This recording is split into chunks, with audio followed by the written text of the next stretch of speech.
Social మీడియాపై ప్రత్యేక task force. మహిళలు మతంపై అసత్య ప్రచారానికి check.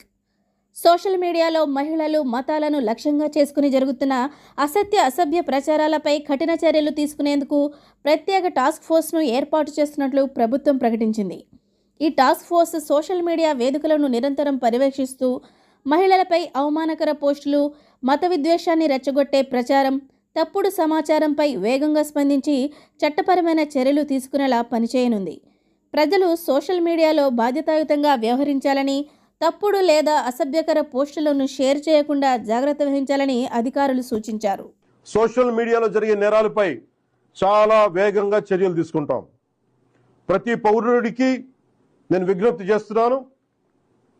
Fake accounts, death threats, మహిళలపై అసభ్యకర పోస్టులు, మతాలను అవమానించే పోస్టులు, ఆర్గనైజ్డ్ మిస్ఇన్ఫర్మేషన్ లేదా చట్టవిరుద్ధమైన కంటెంట్ కనిపిస్తే దయచేసి దాన్ని ఫార్వర్డ్ చేయకండి, ప్రమోట్ చేయకండి. దానికి సంబంధించిన screen shot, URL, date, time వంటి ఆధారాలను భద్రపరిచి అధికారులకు ఇవ్వండి. మీ సహకారం వల్ల ఎన్నో నేరాలను అరికట్టవచ్చు. Information technology act sections 66C and 66D, fake accounts, identity theft, online impersonation. Information technology act section 67, obscene లేదా అసభ్యకరమైన ఎలక్ట్రానిక్ కంటెంట్. అవసరమైతే information technology act section 69A ప్రకారం చట్టవిరుద్ధమైన ఆన్లైన్ కంటెంట్ పై కూడా చర్యలు తీసుకునే అవకాశం ఉంది. ఈ వ్యవస్థని మరింత బలోపేతం చేయడానికి ప్రత్యేక టాస్క్ ఫోర్స్ని ఏర్పాటు చేస్తున్నాం. సైబర్ క్రైమ్ పోలీస్ మరియు ఇతర లా ఎన్ఫోర్స్మెంట్ ఏజెన్సీస్తో కలిసి పనిచేస్తూ సోషల్ మీడియాలో జరిగే నేరాలపై చాలా వేగంగా చర్యలు తీసుకుంటాం.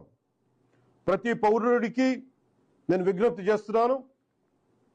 ఫేక్ అకౌంట్స్, డెత్ థ్రెట్స్, మహిళలపై అసభ్యకర పోస్టులు, మతాలను అవమానించే పోస్టులు, ఆర్గనైజ్డ్ మిస్ఇన్ఫర్మేషన్ లేదా చట్టవిరుద్ధమైన కంటెంట్ కనిపిస్తే దయచేసి దాన్ని ఫార్వర్డ్ చేయకండి, ప్రమోట్ చేయకండి. దానికి సంబంధించిన screen shot, URL, date, time వంటి ఆధారాలను భద్రపరిచి అధికారులకు ఇవ్వండి. మీ సహకారం వల్ల ఎన్నో నేరాలను అరికట్టవచ్చు.